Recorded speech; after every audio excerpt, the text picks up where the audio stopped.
Halo, selamat datang di Big Emperor Oracle Tarot Reading, teman-teman. Maaf ya, mungkin agak sedikit terlambat readingnya, tapi semoga teman-teman bisa mengikuti reading ini.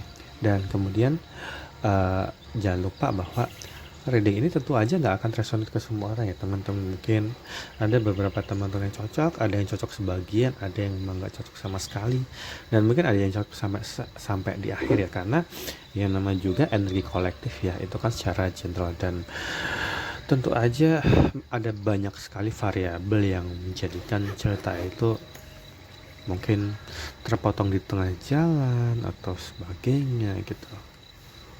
Entah kenapa dari kemarin tuh kayak dengar istilah Allah, setan menjanjikan menakut-nakutin kamu dengan kemiskinan, sedangkan Allah menjanjikan rahmat dan ampunan. Bapak di mana ya, senapan kayaknya di Justika nih. Iya, kayaknya di sebelah kiri kan. Ini dia. Ya.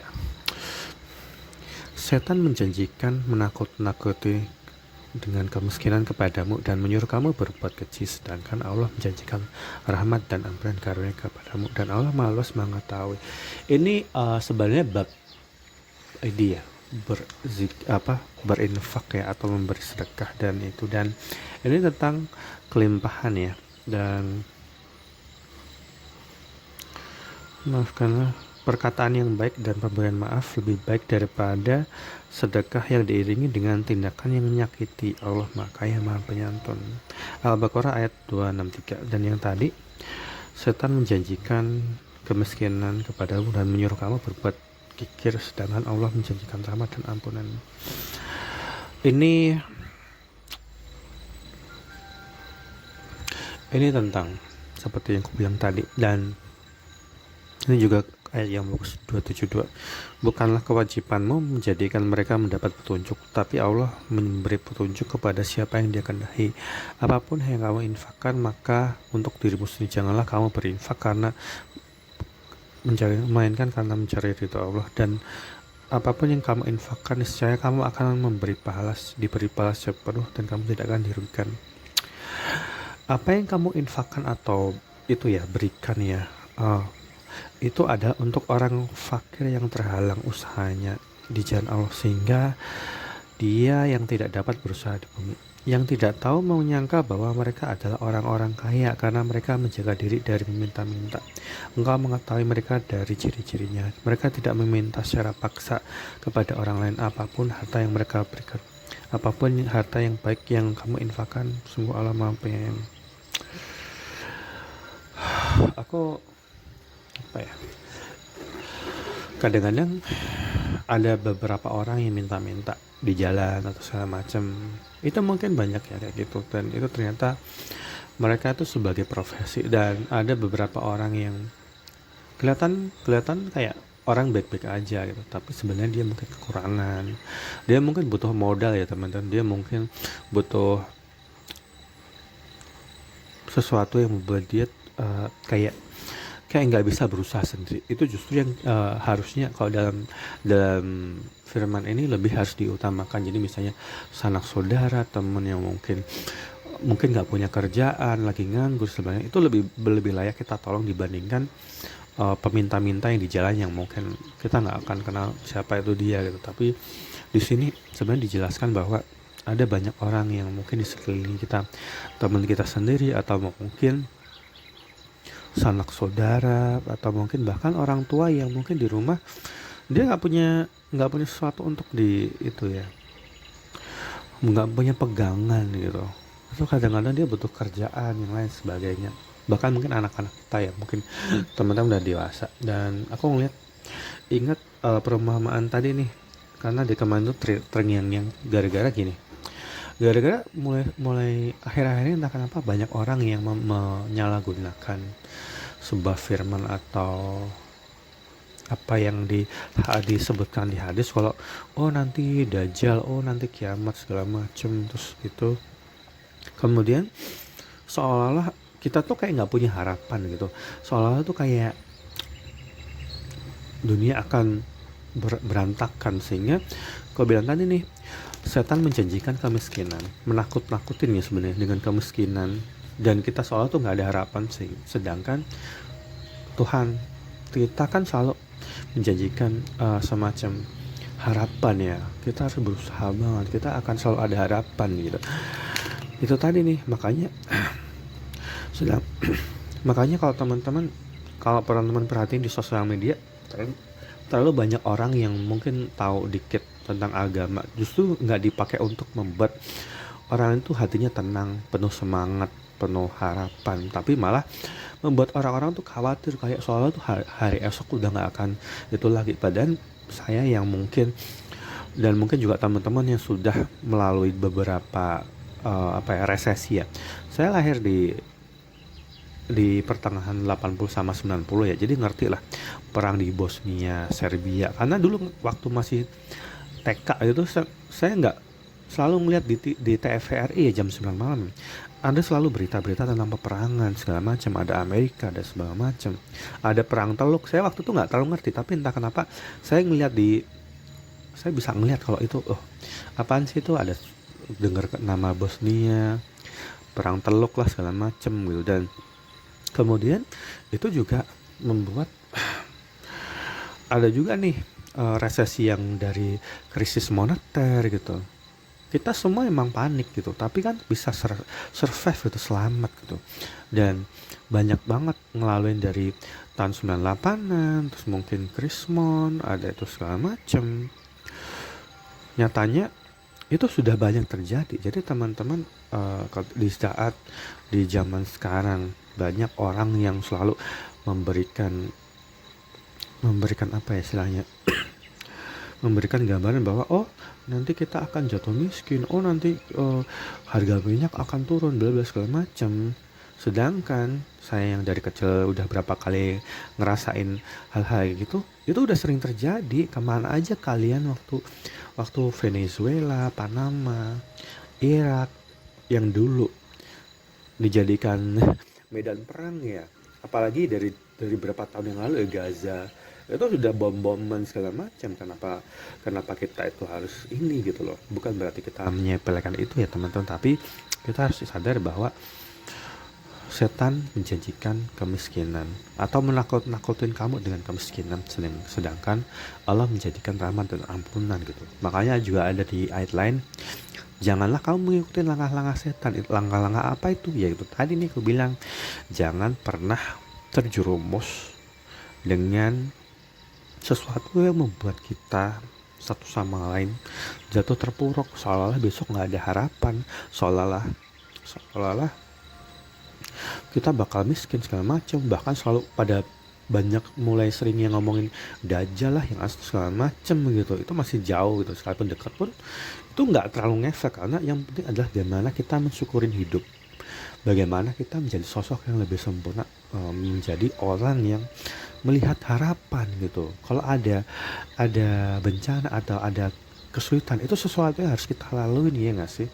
Kan di akhir kan sering kita dengar, bersama kesulitan ada kemudahan ya nggak sih? Bersama kesulitan ada kemudahan. Fa inna ma'usysran inna ma'usysran mudah. Faidah forong tafalsof failah robika fardo gitu. Dan jika kamu selesai untuk suatu urusan gitu nggak sih, tetaplah bekerja keras untuk urusan lain, dan kepada Tuhanlah kamu berharap ya nggak sih. Jangan seperti orang-orang yang menakut-nakutin gitu. Itu kayak sesuatu yang mengikuti langkah-langkah setan. Itu sesuatu yang harus kita hindari teman. Jadi kalau misalnya teman-teman lihat postingannya berbau kayak nakut-nakutin, seolah kamu gak ada harapan, seolah itu ini bakal naik, kita bakal ini. Kita sudah ngalamin kemana aja waktu dulu krisis moneter, anak-anak yang kayak gitu dia nggak ngerti apa yang udah itu ya sih. Jadi gitu ya teman-teman. Aku nggak tahu kenapa ada gerul-gerulan. Kartu ini selalu merepresentasikan tentang seseorang yang dewasa, matang. Dia nggak akan mengikuti arus. Orang ini adalah orang yang bukan berarti tahu segalanya, tapi ngerti bagaimana menjalani hidup, bagaimana menjadi sosok yang bijaksana, bagaimana menjadi orang yang bisa bisa membuktikan bahwa dirinya mau berusaha dan mau berjuang, dan orang ini adalah orang yang selalu diidam-idamkan banyak orang ya. Entah, bukan berarti kayak jadi superstar nggak sih, tapi orang ini adalah orang yang bisa dijadikan panutan, orang yang bisa dijadikan father figure atau mother figure di saat orang lain tuh cuman bisa memberikan kesenangan. Orang ini selalu bisa memberikan rasa aman dan nyaman dan kepastian dalam menjalani hubungan, teman-teman. Kenapa ya ada kartu ini? Kita cek dulu energinya di sini. Dan orang ini adalah orang yang hidupnya tuh nggak neko-neko ya. Orang-orang yang selalu melihat bahwa hidup tuh selalu berkesinambungan, hidup tuh selalu bukan sesuatu yang dilalui dengan indah, selalu ada hal-hal yang memang harus dia jalanin, dan itulah yang membuat dia sangat spesial di mata orang yang tepat. Ini kalau dalam tarot, kalau nggak the stars atau ten of cup ya, ten of pentacle, itu orang yang punya aspek ini, dan ini jarang banget. Kartu ini tuh langka banget, karena ketika kartu ini muncul, ini selalu menjadi pertanda baik, karena orang digambarkan dalam orang ini adalah orang yang selalu bisa diandalkan, nggak selalu tentang punya banyak harta atau apapun, tapi orang yang akan gigih berjuang dalam suka dan duka. Oke, kita cek dulu ini apa ini. Three of Cup. Orang yang menginginkan, ini tentang support, sharing, celebration, joy, friendship, dan society. Cancer energy, seorang yang ingin bentar, aku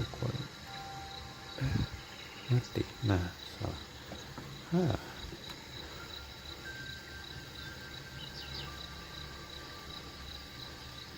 Ini tentang seseorang yang ingin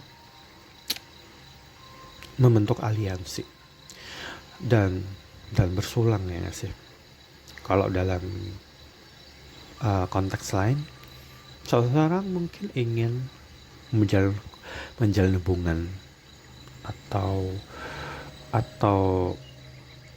ingin bersatu dengan seorang ini. Siapa ini, teman-teman? Menarik sekali.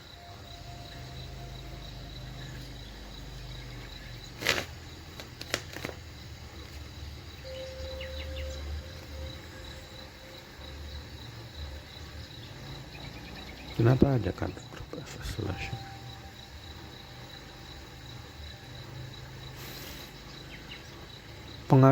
Pengaruh orang ketiga itu sangat besar ya dalam hubungan ini.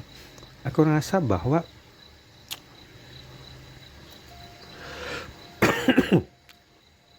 ada cerita di mana orang yang kita gambarkan itu adalah seseorang menginginkan kembali atau bertemu atau menjalin hubungan dengan orang ini, tapi dia sepertinya dihalang-halangin sama orang ketiga, entah itu keluarganya, orang tuanya, teman-temannya, nggak pengen dia kembali ke orang ini gitu. Siapa ya, teman-teman? Dan orang ini merasa bahwa dia ingin kembali ke orang ini, tapi dia takut mendapatkan omongan yang gak enak, atau takut apa kata orang kalau aku sama orang ini gitu. Menurut orang yang ingin kembali ke sini ya. Tapi aku pengen tahu dulu kenapa ceritanya kayak gitu. Bad influence, pengaruh buruk, seseorang yang diliputin sama orang yang menghalang-halang. Bisa kadang-kadang aku pernah dengar istilah, di depan temanmu mensupportmu, tapi di belakang dia akan berusaha supaya hubungan kalian tuh hancur berantakan karena iri dengki, karena nggak pengen eh, nggak pengen pasanganmu lebih baik dari pasangan dia dan sebagainya. Karena bisa juga nih, karena nggak pengen kamu keluar dari geng dia. Sering banget kayak gini ceritanya teman-teman. Makanya kamu harus hati sama teman-teman yang bermuka dua. Tanpa kamu sadari mungkin orang di sekelilingmu mungkin bermuka dua, mungkin ya. Dan kurasa apa yang membuat cerita ini tuh buruk adalah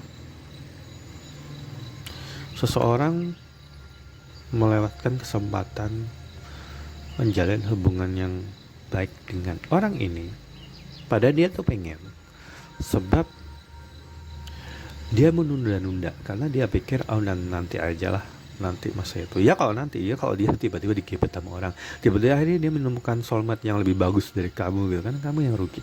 Dan ini obstacle-nya kurasa lebih ke orang di sekeliling dia, entah ortunya nggak setuju atau teman-temannya yang halang-halang, ya mungkin ngasih gosip gitu bahwa oh si itu lagi deket sama ini, oh gitu. Padahal dalam lubuk hati orang yang ingin menjalin hubungan dengan si orang yang ini, itu bukan sesuatu yang bagus kalau orang ini selalu menunda-nunda ya, sehingga kesempatan itu akan berlalu begitu saja. Karena seiring dengan berjalannya waktu, orang yang kita gambarkan dalam cerita itu adalah satu pihak, orang yang dia bukan ada, orang ini nggak ada dalam pengajaran ya teman. Orang ini pasti stay dan nggak ngedep sana sini. Tapi sepertinya ketika ada orang yang sayang sama dia, ini kayaknya udah kenal sih, tapi itu terlewat gitu saja. Terlewat karena pertama adalah ini punya sifat defensif yang banget, karena mungkin keduanya sempat terjadi konflik. Tapi sepertinya konflik itu adalah, ya ini ada root of conflict nih. Tapi sepertinya itu juga sebab ada pengaruh eksternal. Jadi bisa juga temannya atau bahkan mungkin cuman sosmed yang bilang segala macam, sehingga kelewatan kesempatan itu kelewat gitu aja teman-teman. Apa?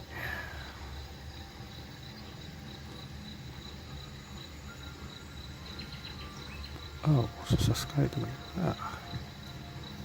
Ya, komunikasi menjadi alasan kenapa hubungan itu nggak pernah berhasil.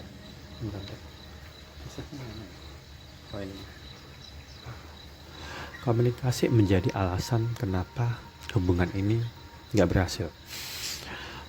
Ini ada dua orang ya teman-teman, aku nggak akan bilang kamu, dia dan sebagainya, tapi ini point of view secara general, karena bisa saja kamu ternyata ada orang sebagai orang yang ini yang diinginkan, atau justru kamu adalah pihak yang ingin menjalin hubungan lagi dengan orang ini tapi dihalang-halangin oleh orang di sebelah kamu.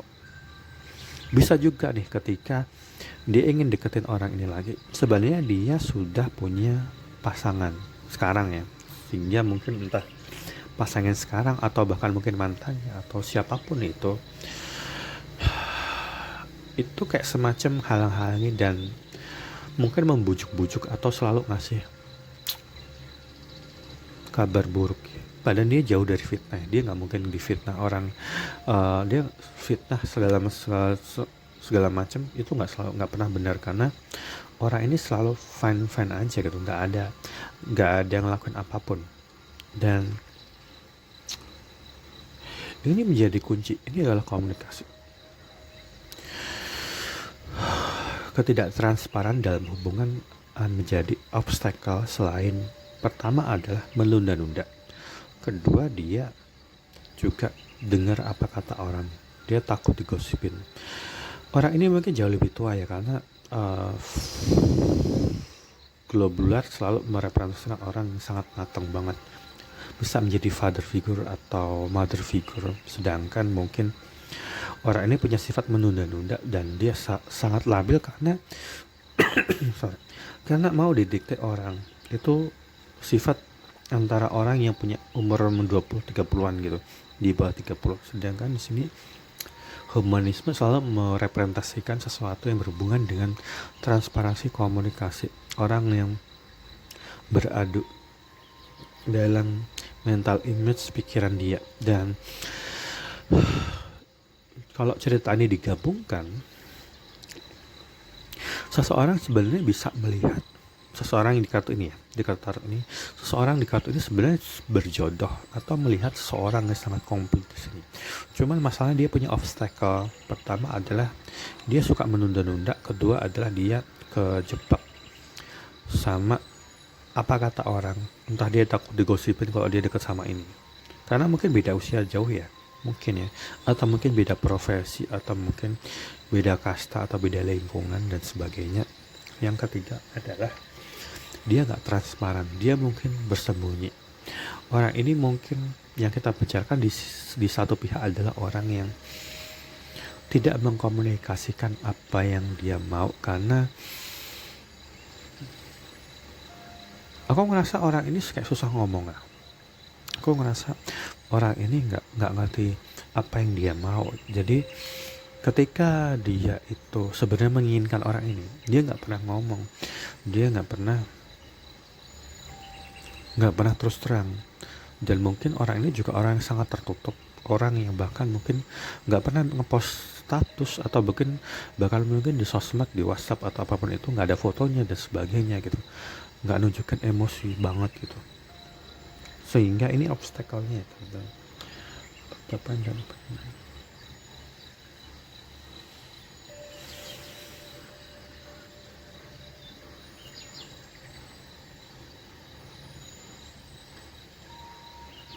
Rotasi pergerakan hidup tanpa disadari akan kembali berulang.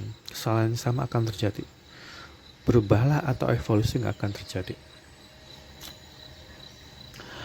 Sebab obstacle dari orang ini di satu pihak adalah orang ini pasti nggak peduli ya sama faktor eksternal.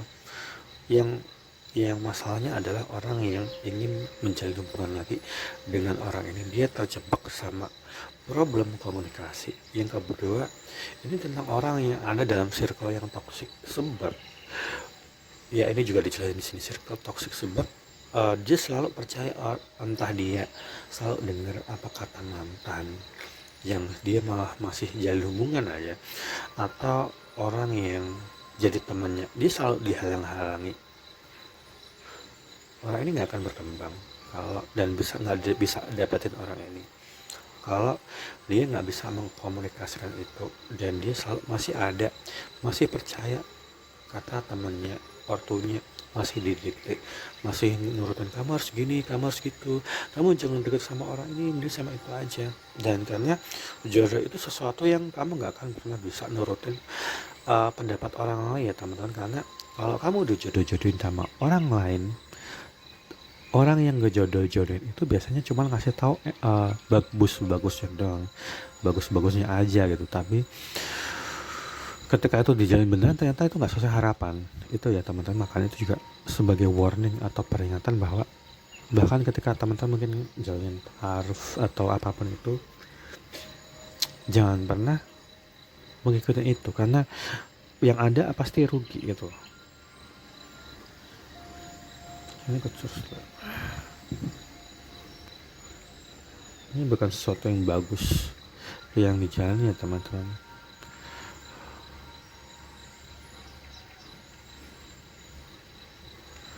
Kurasa itu bukan sesuatu yang bagus. Kurasa itu bukan sesuatu yang bagus ketika orang punya sikap selalu ngikutin atau didikte orang ketiga, third party atau pihak ketiga itu sangat berperan di sini ya. Kayaknya dia lebih percaya apa kata orang tuanya atau orang di sekitar dia yang selalu ngomong ini dan itu dan mungkin menyebarkan gosip, sehingga ini nggak pernah terjadi, rekonsiliasi nggak pernah terjadi. Kurasa gitu. Ini siapa ya teman-teman? Aneh sekali. Sehingga ini miss opportunity, ini terjadi miss opportunity. Dia selalu melihat sesuatu yang di bawah, tapi dia nggak melihat sesuatu yang jauh lebih mulia, jauh lebih bagus gitu, yang kita gambarkan sebagai kartu globular 4-3-3-3-9. Komunikasi menjadi kendala. Kenapa? Ini nggak pernah berjalan dengan bagus. Menarik sekali teman-teman.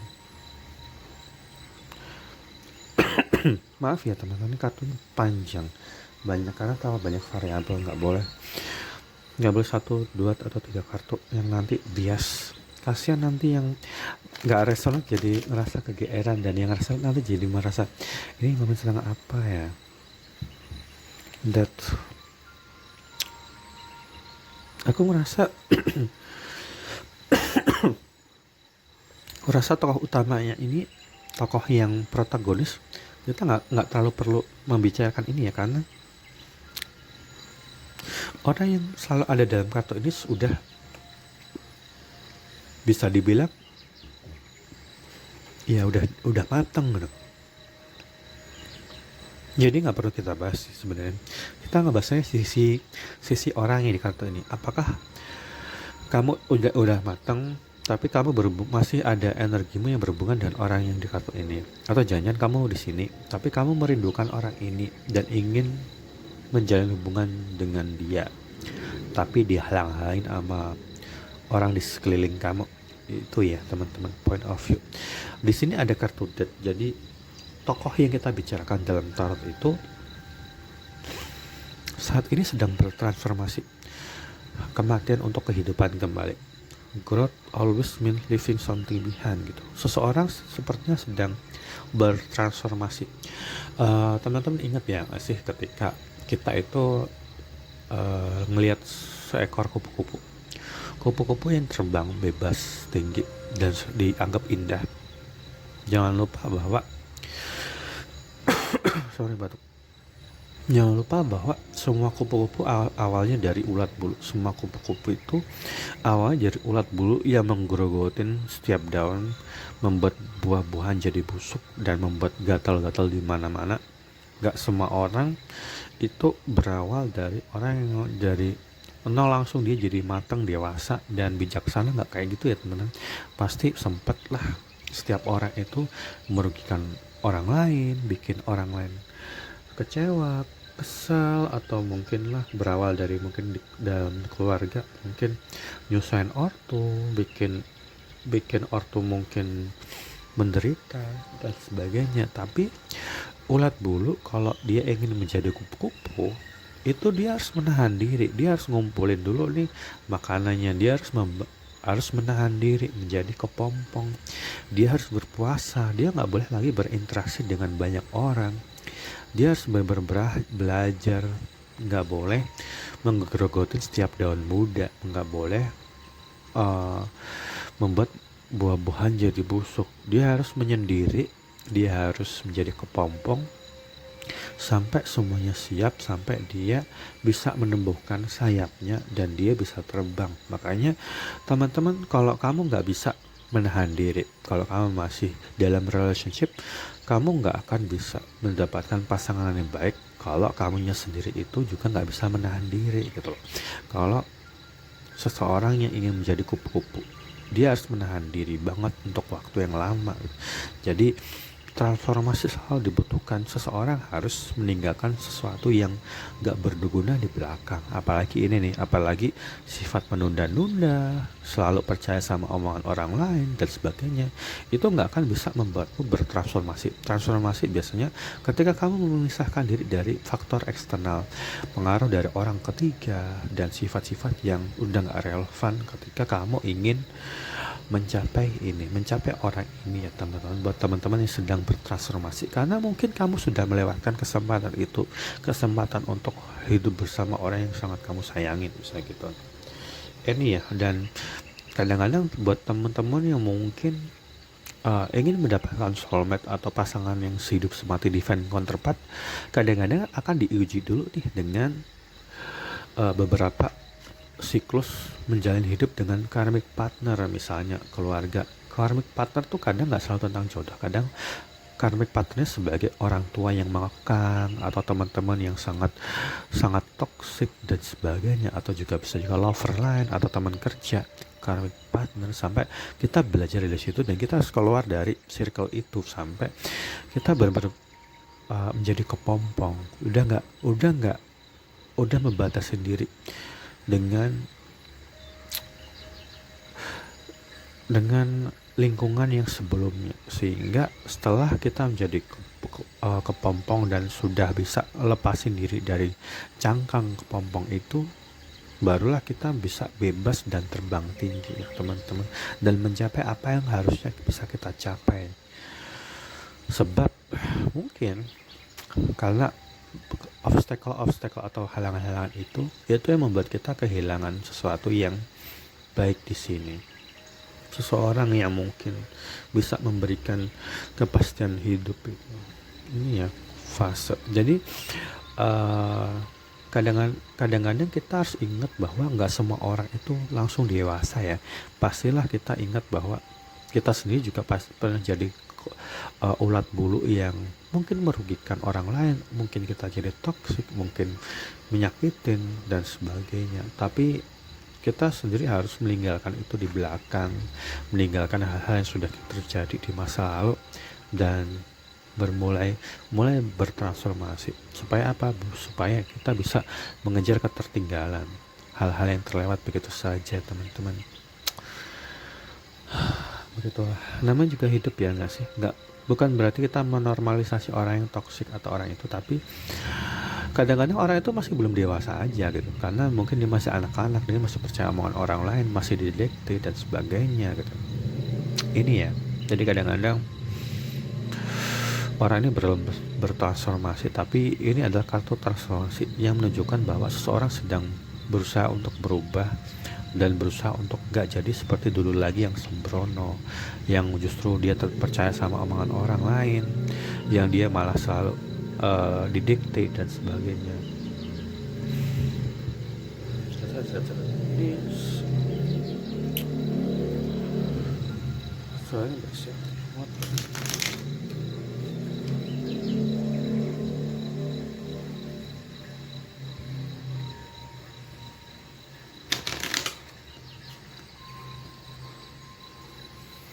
Ini tentang siapa teman-teman, tapi banyak kok yang lain kayak ini. Jadi sebenarnya cerita ini bukan sesuatu yang baru lagi. Oh iya, aku lupa. Ketika seseorang itu sudah harus bertransformasi, dia yang tadinya suka menunda, dia yang tadinya lebih dengerin kata orang di sekeliling dia, dan dia selalu masih ada dalam circle itu, atau entah dia masih didik di atas lebih, atau masih dia jalan sama mantannya, saya yakin dia nggak akan bisa berkembang. Saya yakin dia akan tetap kehilangan kesempatan itu, karena dia nggak bisa berpikir jernih ya. Dia masih berputar-putar aja ya, berputar-putar. Tapi ketika dia ingin bertransformasi atau berubah, dia harus keluar dari 3 obstacle itu gitu. Dia harus ini satu hal, dan dia nggak boleh lagi tertutup, nggak boleh lagi sembunyi-sembunyi, apalagi dengan orang yang ingin dia kejar ya teman-teman. Makanya ini bukan sesuatu yang bagus ketika seseorang nggak pernah terbuka. Aku ngerasa bahwa siapapun yang benar-benar sayang sama kamu, dia akan terbuka. Tanpa kamu jelasin, dia akan bisa cerita bahwa oh aku lagi ini, oh aku sekarang lagi di sini, oh aku seharian ngapain, bla bla segala macam. Dan itu akan membuat perbedaan antara orang yang bisa memberikan kepastian hidup, apalagi di orang ini. Orang ini biasanya tanpa kamu minta penjelasan, dia akan bilang misalnya perbedaan jelas ya teman-teman antara orang yang akan ngomong pas ditanya kamu lagi di mana gitu. Orang yang dikatain akan ngomong, oh aku lagi sama temen nih lagi belanja di mall ini misalnya gitu, sama teman-temanku ada 3, terus mungkin dia kasih tahu, lihat nih pakai video call atau foto gitu. Nah si ini teman kerjaku namanya ini, dia sama temannya bla bla segala macam, kita belanja nanti sore aku jam ini aku udah pulang, nanti aku kabarin lagi kalau aku udah nyampe rumah misalnya gitu. Ini orang yang benar ya, orang yang diidamkan banyak orang tuh kayak ini ya nggak sih teman-teman. Tapi orang yang kita gambarkan di kartu ini adalah orang yang sangat tertutup.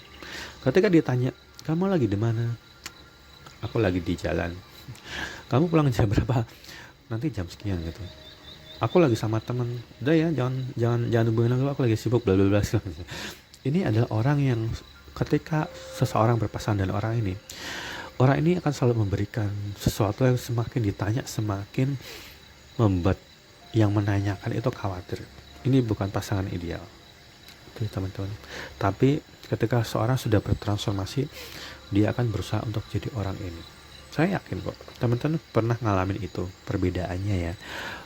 Ini orang yang green flag, ini orang red flag. Anggaplah seperti itu. Jadi teman-teman, kamu pasti nyari orang yang kayak gini kan? Aku tahu kamu nyari orang kayak gini. Yang ditanya pun enggak, dia akan ngejelasin gitu. Dan orang yang digambarkan di kartu ini adalah orang yang dia akan lebih suka sharing kehidupan pribadi, dia akan lebih terbuka sama pasangan. Enggak seperti ini yang ketika dia masih dalam mode survival, dalam mode 3D. Karena dia merasa insecure sama dirinya sendiri. Dan belum menjadi kupu-kupu.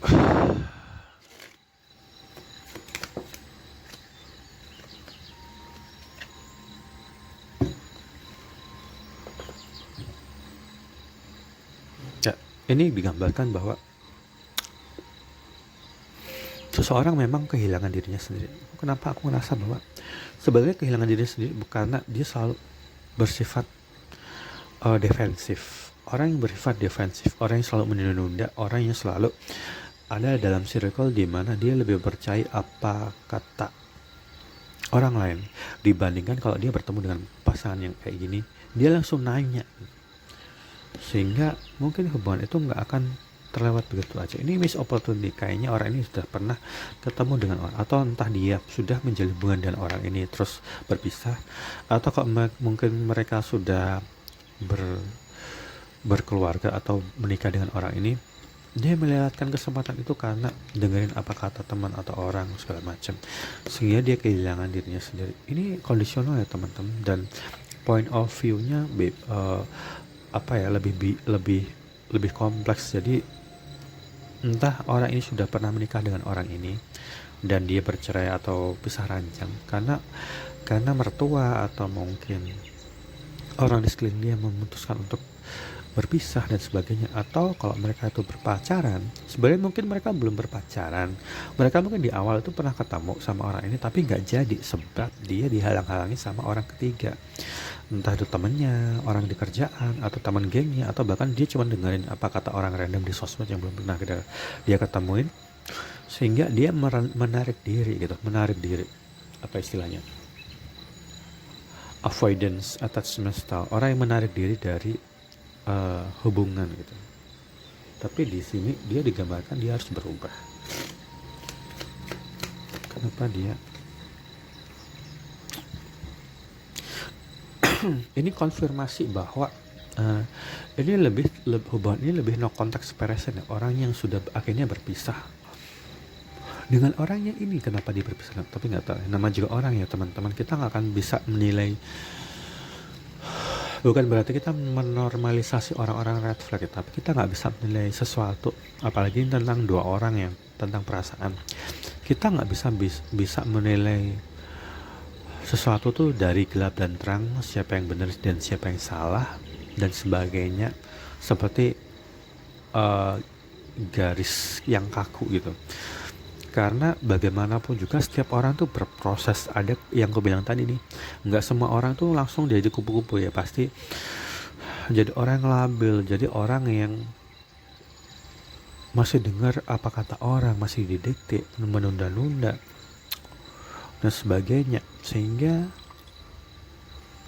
dia jatuh dalam pusaran ini toxic. Entah ini karmic partnernya itu sebagai keluarganya yang menghalangi rumah itu, atau teman-teman dia, atau dia masih jalin hubungan dengan mantan atau orang baru dan sebagainya. Itu ya teman-teman, ini kompleks, ini point of view-nya kompleks. Aku yang mengerti sekali lagi, makanya teman-teman aku jarang memakai istilah kamu, dia, aku.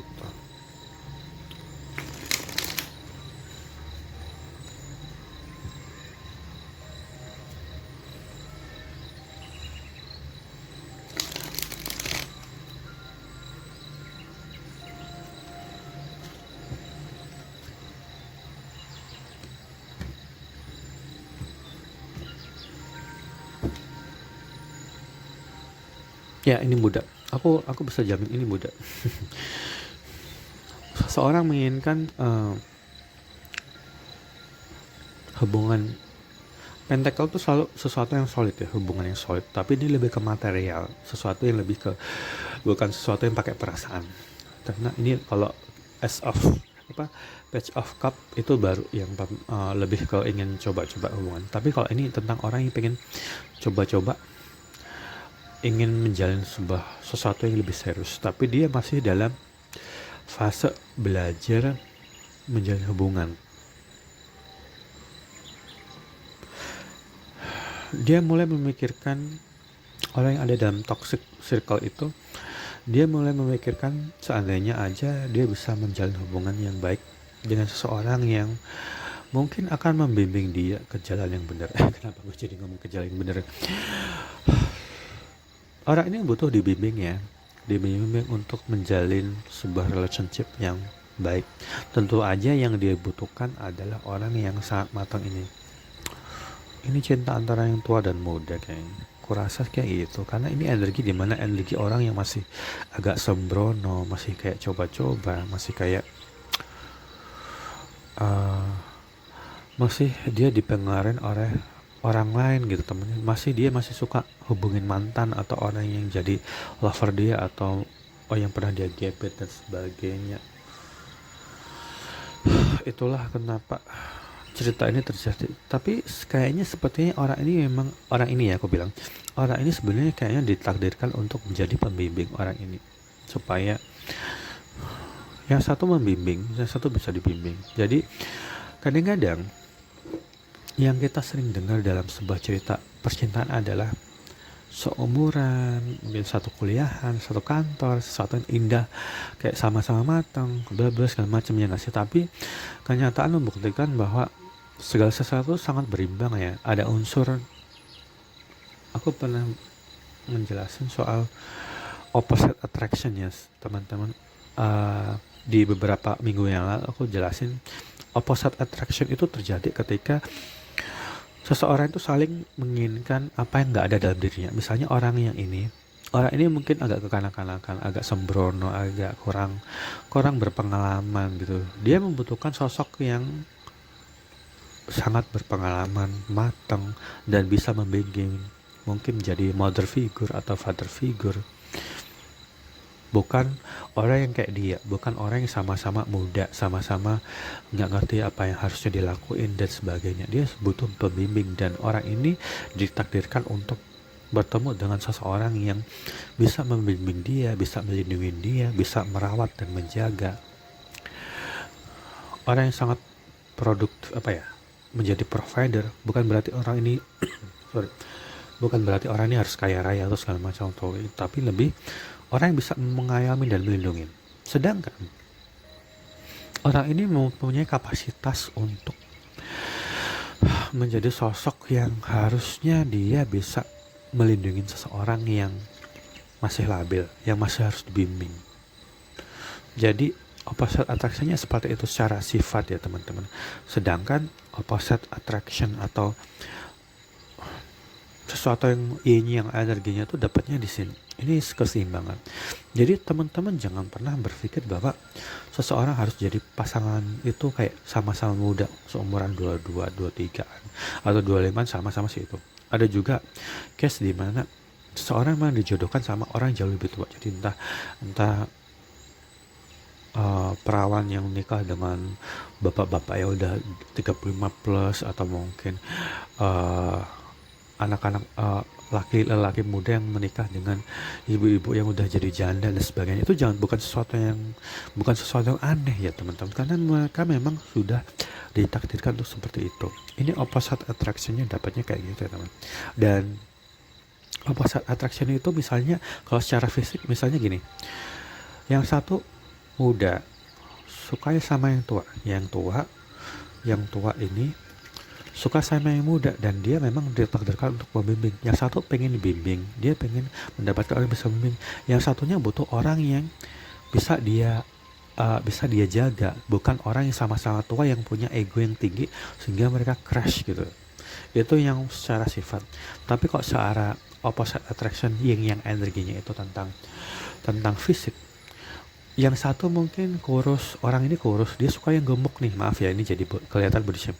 Nah, yang gemuk itu suka yang dia suka nyari orang yang lebih kurus lagi dari dia sendiri, dan dia nyari orang yang kurus yang suka sama gemuk kayak dia. Jadi terjadilah pasangan yang ideal seperti itu. Jadi bukan kayak harus setara sama-sama fisiknya gini segala macam. Dan opposite attraction yang sudah saya jelasin beberapa minggu lalu, kalau misalnya fisik, misalnya ini orang Jawa, orang yang berkulit gelap segala macam, suka sama Cindo atau Chinese yang putih sipit, yang lucu gitu segala macam. Sedangkan orang ini suka sama yang gelap, bertubuh gelap itu, yang gelap banget, yang mungkin jadi karena dia suka sama eksos, sehingga ketika dua orang itu saling menginginkan, itu terjadi pasangan yang sangat ideal, teman-teman. Jadi teman-teman mungkin sempat ngeliat kenapa ya bule-bule di luar negeri yang putih gede gitu selama suka sama mbak-mbak Jawa yang kayak mungkin teman-teman ngomong ih wajahnya nggak banget, itu sebenarnya opposite attraction ya teman. Jadi mungkin teman-teman juga sempat melihat ada beberapa influencer yang akhirnya menikah dengan orang bule yang mungkin kelihatan ganteng banget, kok nikah sama mbak-mbak Jawa atau mbak-mbak Sunda yang wajahnya nggak banget, bla segala macam kan teman-teman. Mungkin itu sebenarnya mereka sudah mendapatkan opposite attraction seperti itu ya teman-teman. Yang satu suka yang bule atau yang putih suka yang gelap suka sama yang putih ya gitu. Itu banyak terjadi teman-teman. Atau orang yang pendek suka sama yang tinggi, yang tinggi suka yang pendek kayak gitu. Atau mungkin orang Jawa suka sama orang Batak suka sama orang Jawa itu, atau orang Ponti sama orang Bali kayak seperti itu, karena ada sesuatu yang nggak ada dalam dirinya, ada dalam orang yang ingin dia kejar seperti itu, sehingga terjadilah yang namanya opposite attraction.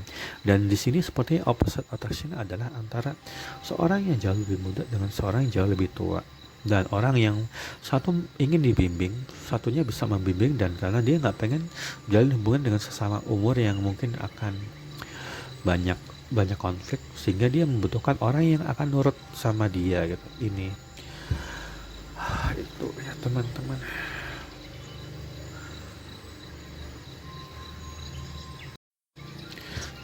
Cerita ini agak kompleks, tapi nggak apa-apa.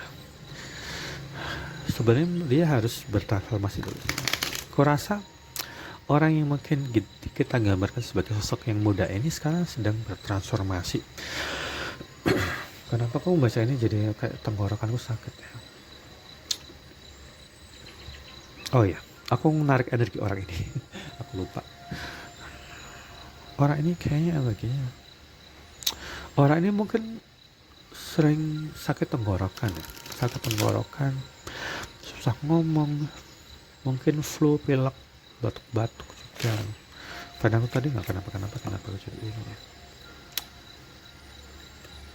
Dia bertekad,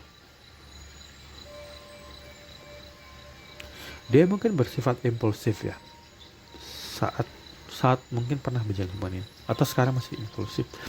Tapi orang ini digambarkan sedang dalam fase dimana dia ingin berubah, karena dia mulai menginginkan sebuah hubungan yang sangat solid, nggak hubungan kayak dulu yang mungkin cuman hahaha gitu, tapi itu membuat dia merasa bahwa hidup tuh nggak cuman hahaha doang gitu. Dia pun merasa bahwa dia harus berubah.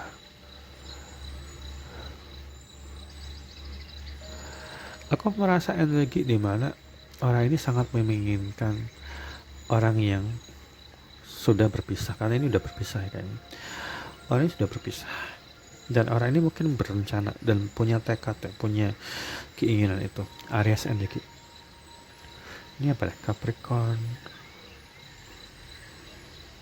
Capricorn, Sagittarius, Sun Moon Rising-nya adalah Capricorn, Sagittarius, Cancer,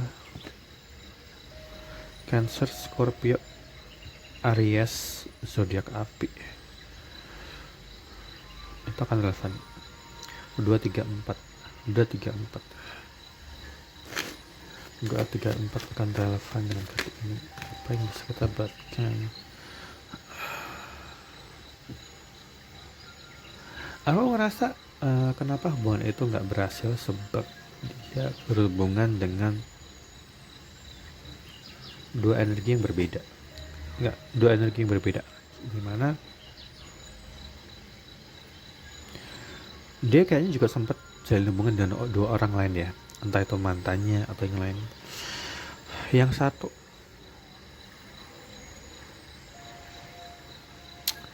satu, mungkin kayak cemburuan atau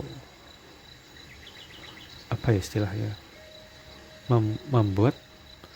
membuat orang lain terlihat jelek di mata orang yang dia suka. Oh, orang ini dia mungkin masih berhubungan dengan mantan atau orang yang dia juga menjalin hubungan asmara atau hubungan yang sangat fisik banget. Teman-teman ngerti kan maksudnya? Tapi di satu sisi dia juga berhubungan dengan orang yang apa ya istilahnya, orang yang berhati dingin, orang yang kejam, orang yang mungkin cuman mau jalan itu pas dia lagi butuh aja, sesuatu yang berhubungan dengan fisik juga. Tapi yang satu ini mungkin lebih ke menggebu-gebu, orang yang menggebu-gebu dan orang yang sangat nggak bisa diandalin. Mau datang cuman pas lagi butuh doang, mau kondo banget ya, kayak saya mau kondo banget atau material banget. Tapi ini adalah aspek dimana salah satu orang yang jalan sama dia itu mungkin career oriented ya, atau mungkin agak sibuk dan dia nggak pernah pakai perasaan dia, ini mungkin.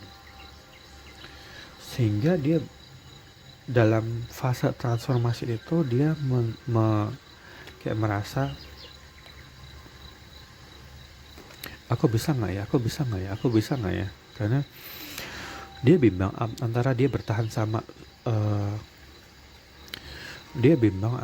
harus bertahan sama circle yang ini, karena dia ada di lingkungan yang dia nggak bisa bebas ya, nggak bisa lepas. Aku ngerasa orang ini hatinya buntu dan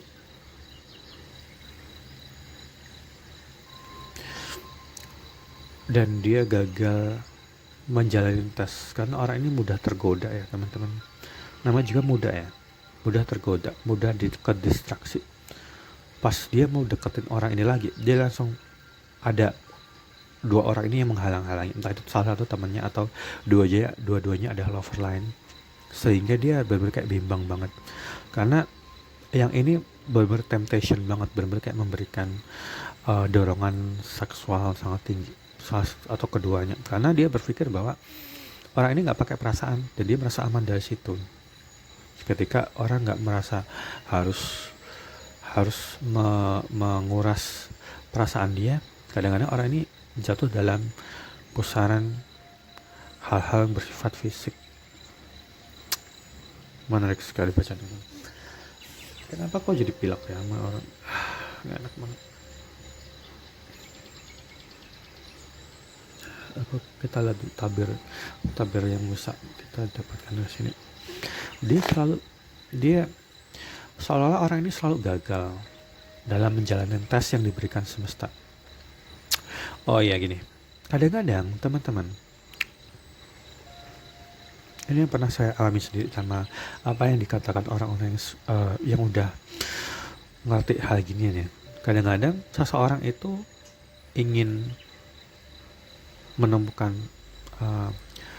sosok ideal ini, tapi biasanya Tuhan semesta akan mengetes dia dulu nih, apakah dia akan gampang tergoda dan jatuh dalam perangkap toxic energi. Jadi pas udah mau deket ini ada yang ngalang-ngalangin, oh ayo kita jalan aja yuk atau gini gitu, sehingga dia selalu gagal. Dia kayaknya udah gagal 2 kali. Pertama dia deketin sama orang, pengen deketin lagi orang ini ketemulah orang yang mungkin lebih cakep, lebih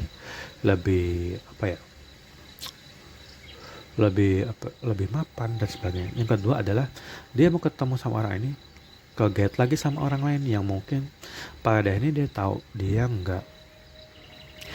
nggak ada dalam energi di mana dia ingin komit, sehingga dia sadar dia sudah melewatkan kesempatan itu dan dia harus berubah. Itu ya teman-teman. Dan dia mungkin bertekad, dia punya rencana untuk keluar dari circle ini. Kenapa aku ngerasa baca ini agak kompleks ya? Tuh kan ada kartu ini. Kartu ini menunjukkan bahwa apa yang dia apa yang dia kejar selama ini tuh nggak se-worth it yang ini. Sebab dua energi yang lain itu seolah seperti rumput tetangga tuh nggak sehijau yang dia bayangin. Yang ada malah banyak ularnya gitu ya. Istilahnya seperti itu. Ini beda banget sama energi ini. Aku singkirin dulu, aku putar bawah.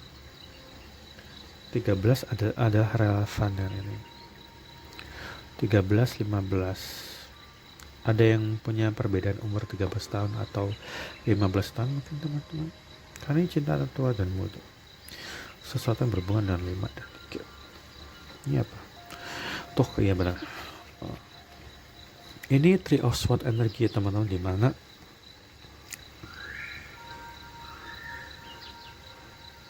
aku merasa orang ini diselingkuhin ya.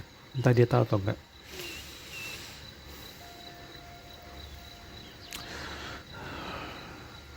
Dia sepertinya diselingkuhin. Orang yang kita baca di sini, di bacaan tarot yang labil itu, dia bimbang antara bertahan sama orang ini karena berharap lebih bisa memberikan harapan, tetapi harapannya nggak sesuai harapan. Dan salah satu atau keduanya udah sama-sama berpalingnya. Ini pasti orang yang diselingkuhin deh.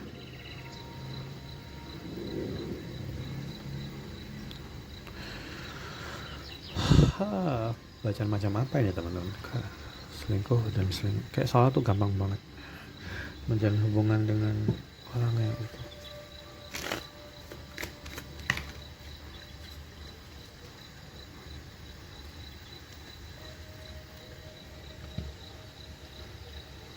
Kita ambil 2 yang terbawah. Iya benar.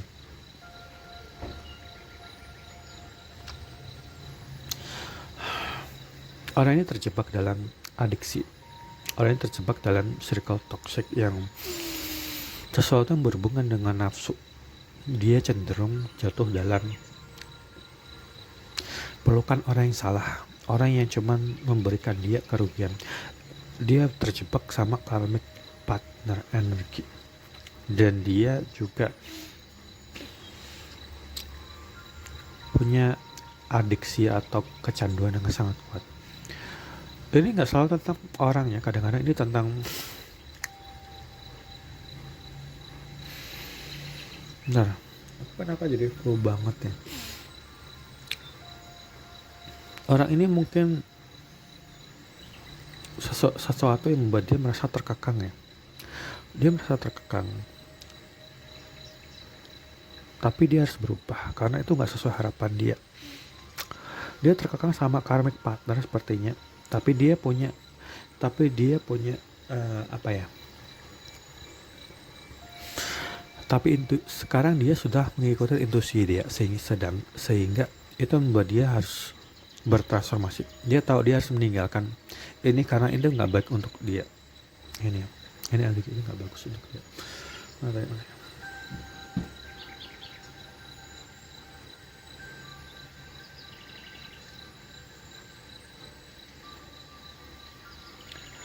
I know I'm not a trouble. Tunggu apa sih ini?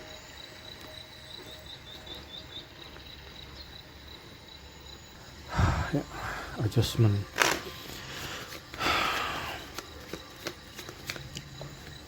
Bulan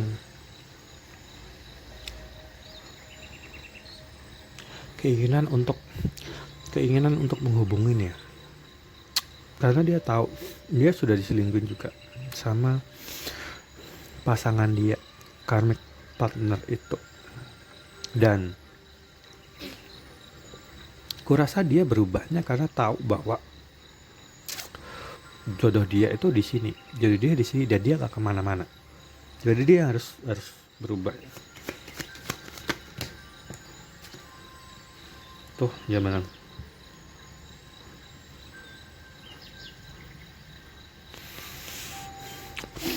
Dia ditakdirkan untuk menjalin hubungan dengan orang ini. Kayaknya kamu tahu kalau ini buat kamu atau bukan. Karena orang yang dipikirkan selama ini, bahkan pas waktu dia jalan sama orang ini adalah dia. Dan dia tahu dia akan bisa sangat bergantung dengan orang ini, karena entah kenapa kalau dia memikirkan orang ini, kayaknya hampir semua itu selalu positif tentang orang ini aja gitu.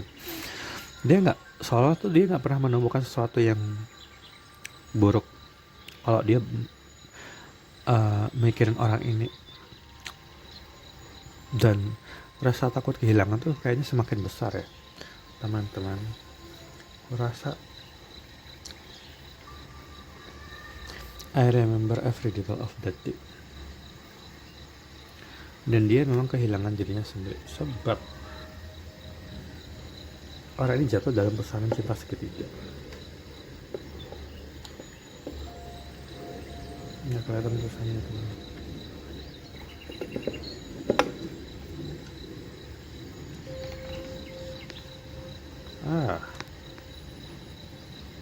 Cahayanya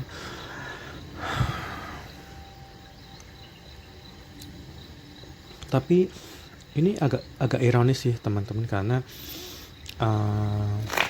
seseorang sepertinya harus banget mengalami ini karena dia labil dan dia harus bertransformasi, sebab dia banyak banget dia terjebak dalam hubungan cinta segitiga banget atau itu ya. Ini selain komunikasi yang terhambat, orang ini juga punya gangguan dalam area throat chakra yang selain ini agak kurang transparan atau sembunyi-sembunyi. Orang ini juga nggak ngerti apa ini yang mau. Orang ini bukan sesuatu ya seseorang yang bisa diarahkan dengan baik ya. Orang ini agak keras kepala dan orang ini butuh waktu untuk bisa melalui ini semua, karena struggle-nya ada di dirinya sendiri yang dia harus sembuhin.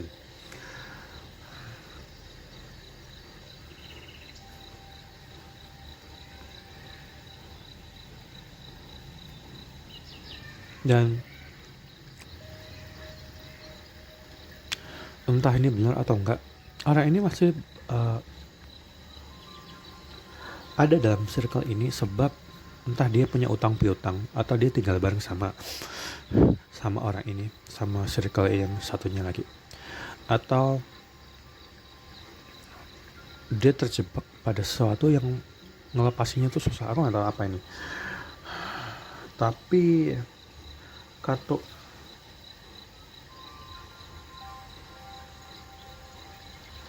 kartu ini menunjukkan bahwa hubungan itu berakhir ya teman-teman.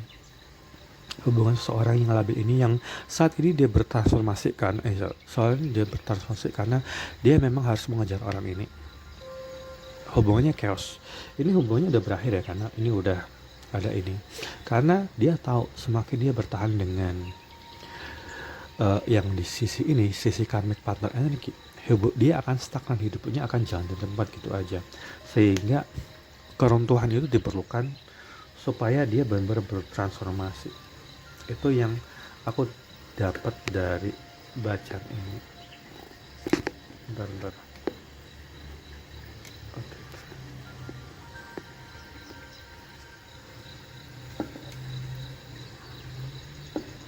Saya harus geser lampu supaya ini nggak aku pakai karena udah kebanyakan kartunya. Dan dia harus keluar dari adiksi supaya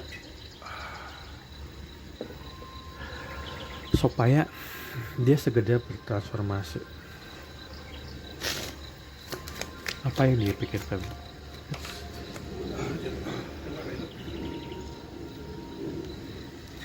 Bentar.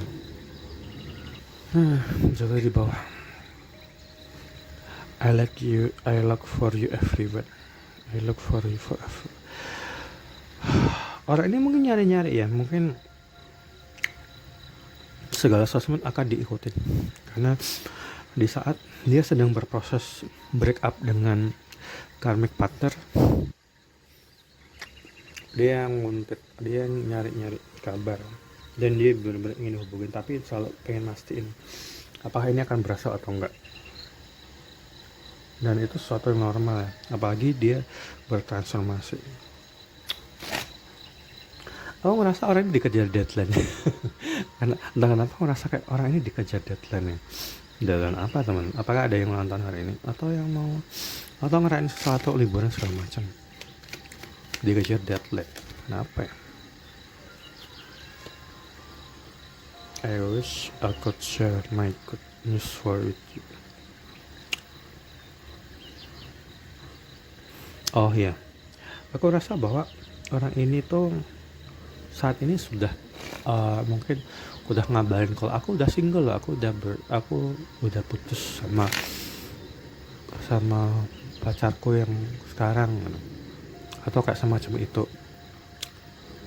Tapi kayaknya dia ragu karena sifat yang dimunculkan di sini sama ini tuh agak susah ya. Karena ini agak susah diajak komunikasi juga.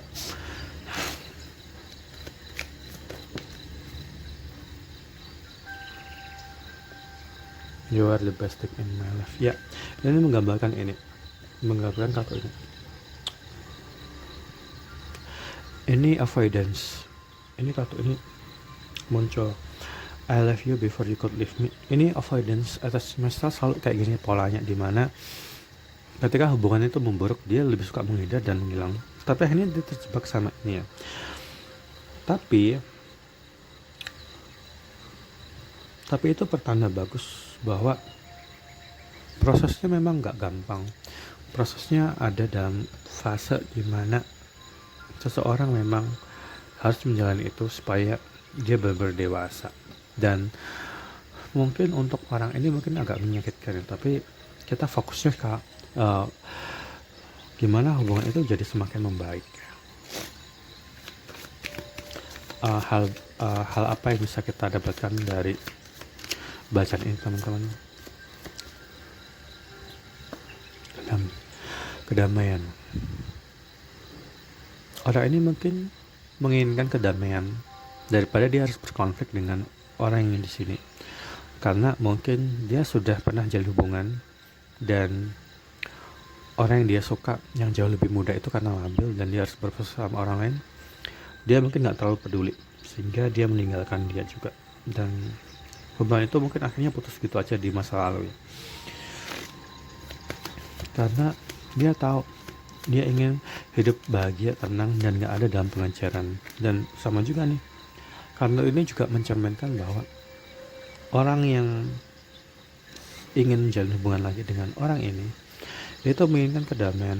Makanya dia berusaha untuk break up dari karmic partnernya, karena gak mendapatkan kedamaian dalam hubungan itu. Kesalahan, orang-orang memang belajar dari kesalahan ya, bukan berarti kita membenarkan perlakuan yang gak menyenangkan itu, tapi di sini juga ada purpose. Tapi ini adalah sesuatu yang ditakdirkan, sesuatu yang memang tujuannya adalah supaya kita tuh jadi bijaksana gitu, supaya kita tahu bahwa sebuah hubungan itu nggak kayak drama Cina atau drama Korea yang lurus-lurus aja. Pasti ada aja kendala, ada aja sesuatu yang membuat hal itu menjadi stagnan atau ada orang ketiga dan sebagainya. Tapi dengan kesalahan itu seseorang jadi belajar antara dia harus meninggalkan orang yang dramatik itu supaya dia mendapatkan kedamaian, atau orang ini harus jatuh dulu dalam pusaran karmic partner dan orang ketiga itu supaya dia jauh lebih dewasa. Makanya saya bilang sekali lagi, kita nggak bisa nilai seseorang tuh atau sebuah cerita tuh dari benar dan salah, siapa yang benar dan salah ya kak, dan nggak bisa dinilai dengan hitam dan putih. Bukan berarti kita menormalisasi perlakuan yang buruk itu, tapi ada fase di mana seekor ulat bulu berubah jadi kupu-kupu. Jatuh.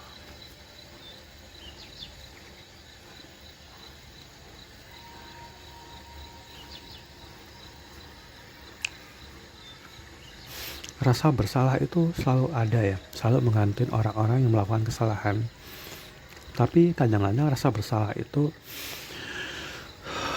yang akan mengantarkan seseorang untuk lebih introspeksi dan bertransformasi.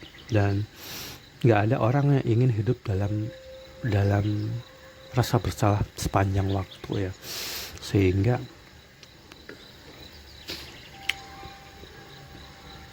Maaf selalu diperlukan untuk orang yang melakukan kesalahan, supaya hidup orang ini juga damai sehingga dia harus memaafkan. Dan orang ini juga mungkin menginginkan permintaan maaf dari orang yang dia tinggalkan demi orang ketiga, yang dia terjebak sama hubungan yang sangat toksik dan mengekang. Dan itu memang diperlukan kesabaran, proses di mana yang satu menjadi dewasa, yang satu menjadi ingin damai dan gak ada dalam konflik. Dan kesabaran memang selalu diperlukan dalam hubungan ini ya. Teman-teman, seandainya aja di zaman dulu orang-orang tua kita itu bentar-bentar bilang, kamu red flag, aku gak mau lagi sama kamu karena kamu selingkuh. Dan sebenarnya tentu aja kita gak akan hidup ya, gak akan lahir, karena terlalu banyak red flag, terlalu banyak hal-hal seperti itu. Tapi orang-orang di masa lalu mereka bersabar, mereka bergigih berusaha, sekalipun mungkin suaminya atau istrinya selingkuh atau mungkin segala macam, atau bisa ranjang karena orang ketiga, tapi akhirnya mereka akur, mereka benar-benar rukun lagi gitu. Gak seperti sekarang yang orang-orang jadi cengeng dan gampang